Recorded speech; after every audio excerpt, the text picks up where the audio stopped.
There's an interesting detail in the Gospels that I think is worth pointing out. And it is this, is that before the birth of Jesus Christ, Mary was always referred to as the wife of Joseph.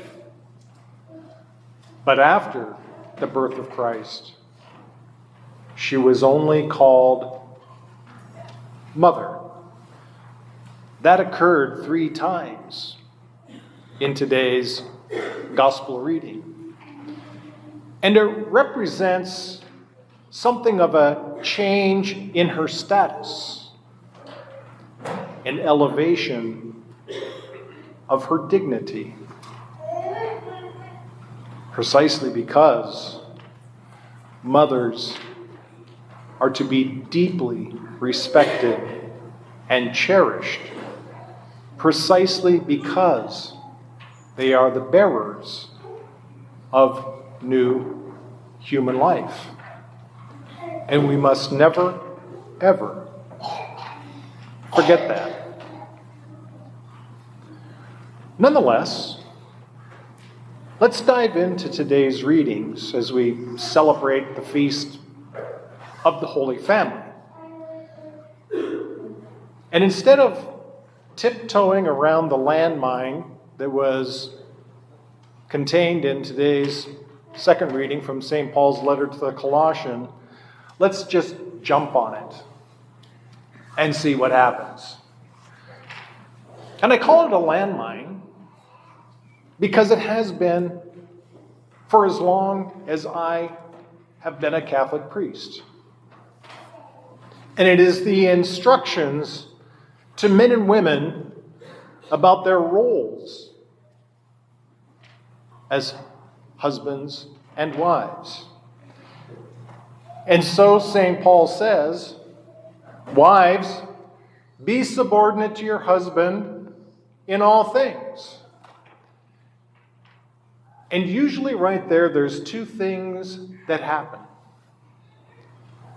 It can be that men excessively rejoice because they want to be the boss of everything.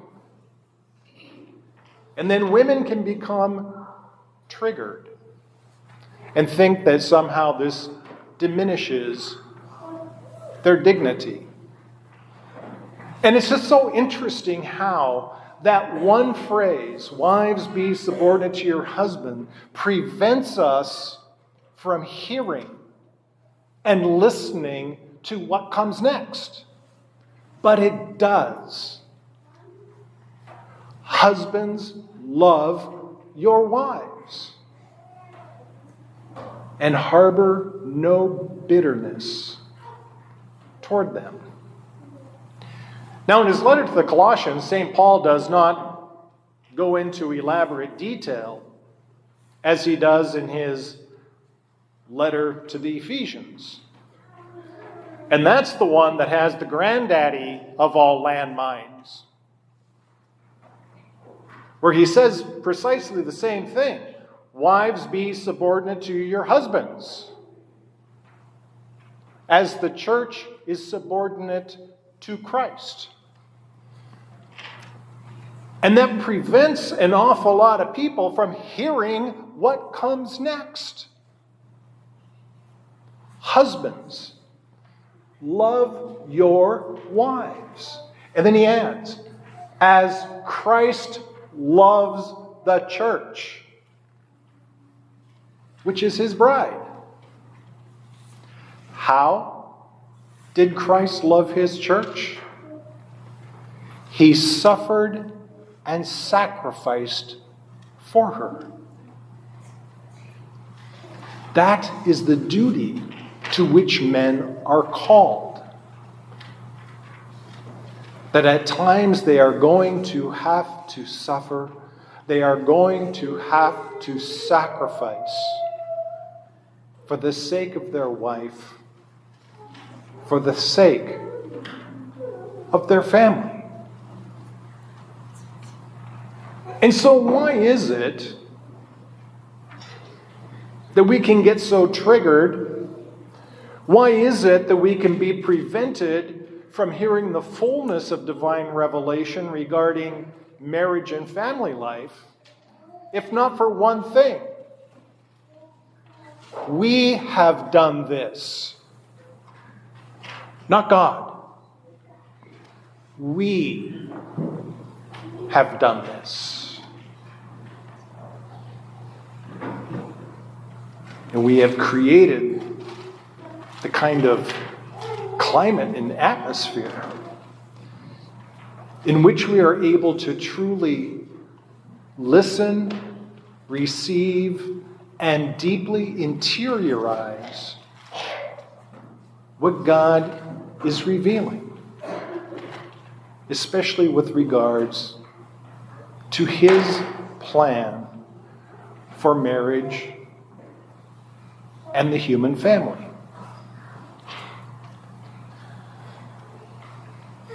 The reason why this Feast of the Holy Family was instituted in the first place, it was first created by Pope Leo XIII as an optional feast day, but then it was mandated as a universal feast by Benedict XV in the year 1921. And it was to offer, as it were, some kind of spiritual antidote for the threats that were presenting themselves to marriage and the family, and to hold up the example of the Holy Family, Jesus, Mary, and Joseph. Let's take a look at where we have been and where we are now. At least as recently as the past 60 years, and you could certainly argue even before then, but let's just use that as a frame of reference since that's pretty much in our common memory, is that we've done two things. We have reinvented marriage, and we have reinvented the definition of a family. And so now I am compelled to ask, how has that worked so far? How has it worked? It hasn't. Because anytime you resist or oppose the natural order of things as God planned and intended, there's going to be nothing but disaster and heartache. And we've all seen it. We have all seen it. And many times up close. But since St. Paul says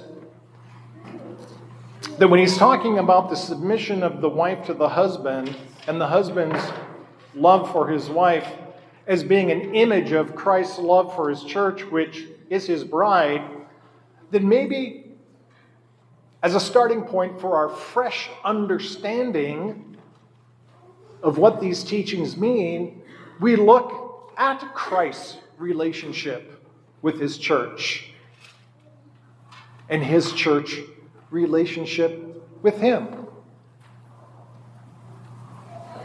Jesus Christ is clearly the head of his body, which is the church, his beloved bride. And what is his role? He protects, he provides, and he guides. What is the role of his church, which is his bride? Well, Jesus Christ took his own authority. Let that sink in. He took his own authority and he invested it in his bride. And what does the bride do with the authority that she has been entrusted with? She clothes. She feeds. She heals. She comforts. She teaches. She disciplines. Like any good mother would. Do you honestly think that in the beginning, when God created the heavens and the earth, and He created man in His own image and likeness, male and female, creating them, that He intended non-stop conflict and competitiveness? No, He did not. And so again, I have to ask the question, who did that? Who started that? We did. We started that.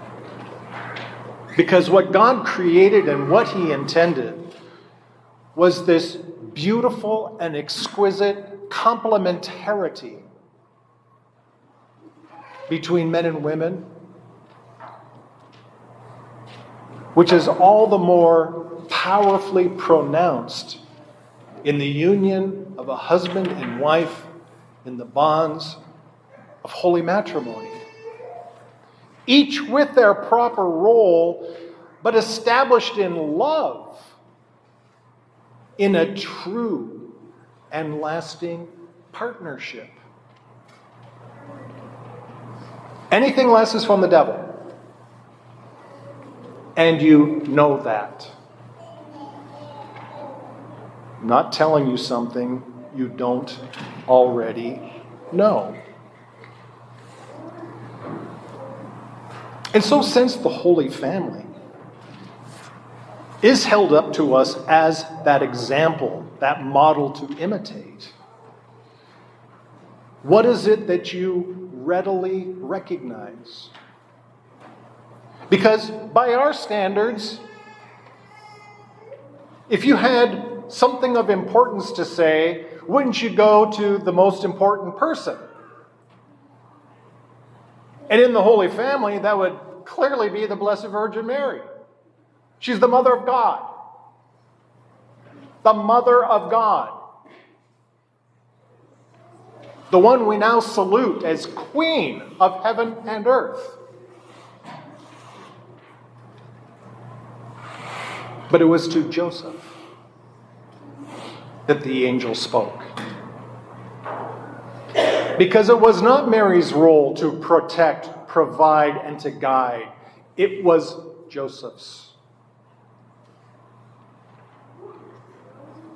And she awaited the revelation of God's will when it was communicated to her through her husband. But what's the caveat? There's always a caveat. And so men, listen very, very clearly.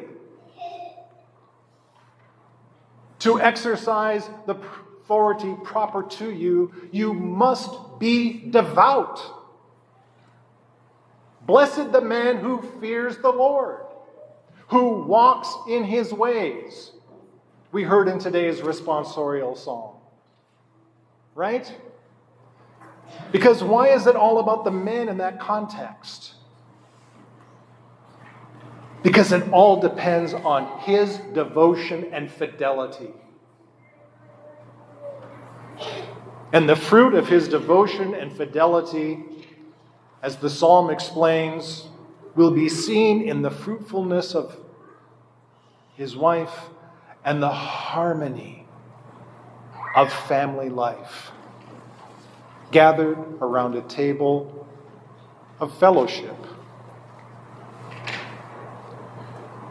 Honestly, is that when you really analyze this and think and interiorize it deeply enough, the burden, my friends, is placed on the men. The men. Even as a young priest, when I prepare couples for holy matrimony, and we would talk about St. Paul's letter to the Ephesians, and talk about the sacrificial love that a husband is to exhibit with regards to his devotion to his wife, and would always ask that question: what woman on God's green earth would not submit herself to that kind of love? No one. Because it provides the one thing, and this is where I step on a landmine of my own choosing, if you believe sociological studies, but because that kind of scenario satisfies the deepest longing and need of a woman, and that is for some sense of security. It's this complementarity. Each gives what the other desires. Each fulfills their proper role while deeply respecting the role of the other. To truly live in that harmony of love, that bond of love. Because love never abuses, it never demeans, it never diminishes. Does it? But nonetheless, there's the ideal that is held up before us. And one final note on St. Joseph. And again, men, this is to you. He knew his wife was the mother of God. He knew she was the queen of heaven and earth. And he served her as such. He served her as his queen. He served her as the mother of his Redeemer. And so my advice basically is, as it always will be, listen to the sacred scriptures. And if you have to wrestle with them, fine. God's not offended by that. He spent an entire night on the mat with Jacob. There's no one who's up or more game for a good wrestling match than God Almighty. But at the end of the day, find the humility to receive and to deeply interiorize the natural order of things as God has intended, as God has created. Because it's only going to be in those things that we are going to find the true peace that we long for within ourselves, with each other, and in our own families.